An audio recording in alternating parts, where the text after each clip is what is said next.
राजस्थान की राजनीति में अब सिर्फ ये सवाल नहीं पूछा जाएगा कि कौन सी जाति कितनी बड़ी है। अब सवाल ये है कि किस जाति की राजनीति में कितनी हिस्सेदारी है, किसके पास संख्या है, किसके पास सत्ता तक पहुंच है, किसके पास विधायक, सांसद और पंचायतों का नेटवर्क है, और कौन ऐसी जाति है जिसकी आबादी और मेहनत के बावजूद राजनीति में हिस्सेदारी लगभग ना के बराबर दिखाई देती है।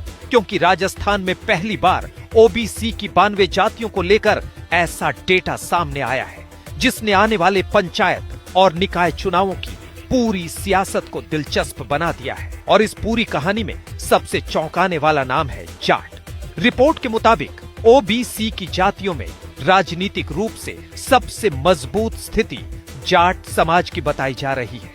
इसके बाद गुर्जर समेत दूसरी प्रभावशाली जातियां आती हैं। लेकिन असली कहानी सिर्फ इतनी नहीं है। असली सवाल यह है कि ओबीसी की 92 जातियों में सत्ता का हिस्सा किसके पास है और किसके पास नहीं। दरअसल राजस्थान में लंबे समय से ओबीसी की राजनीति सिर्फ आरक्षण तक सीमित नहीं रही। ये राजनीति टिकट की है, विधायक बनने की है, सांसद बनने की है, पंचायत से लेकर जिला परिषद तक सत्ता में हिस्सेदारी की है। इसीलिए सरकार का ये ओबीसी सर्वे बेहद महत्वपूर्ण माना जा रहा है। आपको बता दें कि राजस्थान में जुलाई 2026 में डिजिटल ओबीसी सर्वे शुरू किया गया था। करीब 51,000 से ज्यादा गणनाकर्ताओं को इस काम में लगाया गया और परिवारों से सामाजिक, आर्थिक, शैक्षणिक और राजनीतिक प्रतिनिधित्व से जुड़े सवाल पूछे गए। करीब 74 से 76 लाख ओबीसी परिवारों का डेटा जुटाए जाने की रिपोर्ट सामने आई है।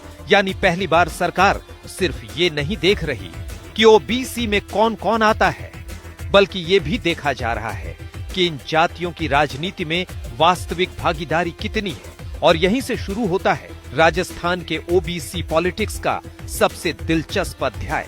रिपोर्ट के मुताबिक 92 जातियों में से करीब 11 जातियों को राजनीतिक रूप से प्रभावशाली माना गया है। इनमें जाट समाज का नाम सबसे ऊपर दिखाई देता है। राजस्थान की राजनीति में जाटों का प्रभाव कोई नई बात नहीं है। प्रदेश की करीब 50 विधानसभा सीटों पर जाट वोटरों का असर माना जाता रहा है और कई इलाकों में ये चुनाव का रुख बदलने की क्षमता रखते हैं। शेखावाटी से लेकर नागौर, बीकानेर से लेकर गंगानगर, हनुमानगढ़ से लेकर जोधपुर और अजमेर तक जाट वोट राजस्थान के कई चुनावी समीकरणों का महत्वपूर्ण हिस्सा रहा है। और यही वजह है कि बीजेपी हो या कांग्रेस, दोनों पार्टियां जाट राजनीति को नजरअंदाज नहीं कर सकती। लेकिन कहानी में दूसरा बड़ा नाम है गुर्जर। गुर्जर समाज भी राजस्थान की चुनावी राजनीति में बेहद प्रभावशाली माना जाता है। पूर्वी राजस्थान से लेकर जयपुर और आसपास के इलाकों तक गुर्जर वोट कई सीटों पर निर्णायक भूमिका निभाता है। यानी ओबीसी के भीतर भी एक तरह की पावर पॉलिटिक्स दिखाई देती है। कुछ जातियां संख्या के साथ साथ राजनीतिक नेटवर्क में भी मजबूत है। कुछ की संख्या अच्छी है लेकिन राजनीतिक प्रतिनिधित्व सीमित है, और कुछ जातियां ऐसी हैं जिनकी राजनीति में हिस्सेदारी बेहद कम दिखाई देती है। यही इस पूरे सर्वे की सबसे बड़ी कहानी है। अब जरा उस दावे पर आइए जिसने इस रिपोर्ट को और ज्यादा चर्चा में ला दिया है। रिपोर्ट में दावा किया गया है कि जाट समाज के करीब 22,000 परिवार राजनीतिक प्रतिनिधित्व से जुड़े हैं। अगर ये आंकड़ा अंतिम सरकारी रिपोर्ट में भी इसी तरह सामने आता है तो सवाल उठना तय है, आखिर ओबीसी की बाकी जातियों की राजनीतिक हिस्सेदारी कितनी है?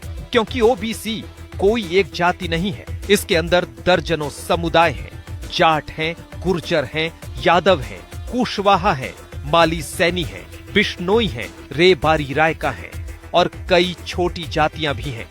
राजस्थान की ओबीसी सूची में सपेरा जैसी जातियां भी शामिल हैं। लेकिन सवाल यह है कि क्या इन छोटी जातियों की राजनीतिक आवाज भी उतनी ही मजबूत है? यही वजह है कि आने वाले पंचायत और निकाय चुनावों में ये आंकड़े बेहद महत्वपूर्ण हो सकते हैं, क्योंकि ओबीसी सर्वे का सीधा संबंध सिर्फ राजनीति से नहीं, आरक्षण से भी है। सरकार अब इस डेटा के आधार पर स्थानीय निकायों में ओबीसी आरक्षण की तस्वीर तैयार कर रही है। रिपोर्टों के मुताबिक 15 अगस्त के आसपास आरक्षण की तस्वीर साफ होने की प्रक्रिया आगे बढ़नी है और पंचायत निकाय चुनावों की तैयारी इसी डेटा से जुड़ी हुई है। यानी जो आंकड़ा आज कागज पर है वही कल पंचायत की सीट पर नजर आ सकता है और पंचायत की वही सीट आने वाले समय में विधानसभा की राजनीति का रास्ता भी खोल सकती है। अब सबसे बड़ा सवाल क्या ये सर्वे राजस्थान की ओबीसी राजनीति बदल देगा?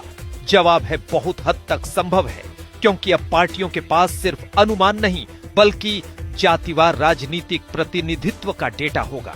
किस जाति को टिकट दिया गया, किस जाति के कितने प्रतिनिधि हैं, किस इलाके में कौन सा समुदाय प्रभावी है और कौन सा समुदाय राजनीतिक रूप से पीछे है, इन सब का चुनावी हिसाब लगाया जा सकता है। यानी आने वाले समय में राजस्थान की राजनीति में एक नया फॉर्मूला देखने को मिल सकता है, जिसकी संख्या उसकी हिस्सेदारी के साथ, जिसका प्रतिनिधित्व कम उसकी राजनीतिक मांग।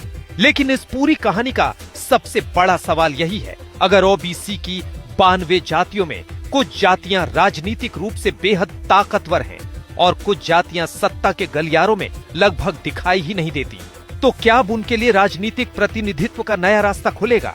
क्या जाटों की बादशाहत के बीच गुर्जर, यादव, माली, सैनी और दूसरी जातियां अपना हिस्सा बढ़ाने की कोशिश करेंगी?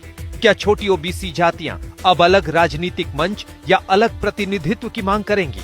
और सबसे बड़ा सवाल, क्या राजस्थान की अगली राजनीति जातियों की संख्या से नहीं बल्कि जातियों की राजनीतिक हिस्सेदारी के आंकड़ों से तय होगी? क्योंकि राजस्थान में चुनावी समीकरण बदलते देर नहीं लगती और इस बार 92 जातियों का ये आंकड़ा सिर्फ सर्वे नहीं है, ये आने वाले चुनावों की सियासी पटकथा भी बन सकता है। आपका इस वीडियो को लेकर क्या कुछ कहना है? कमेंट बॉक्स में हमें लिखकर बता सकते हैं।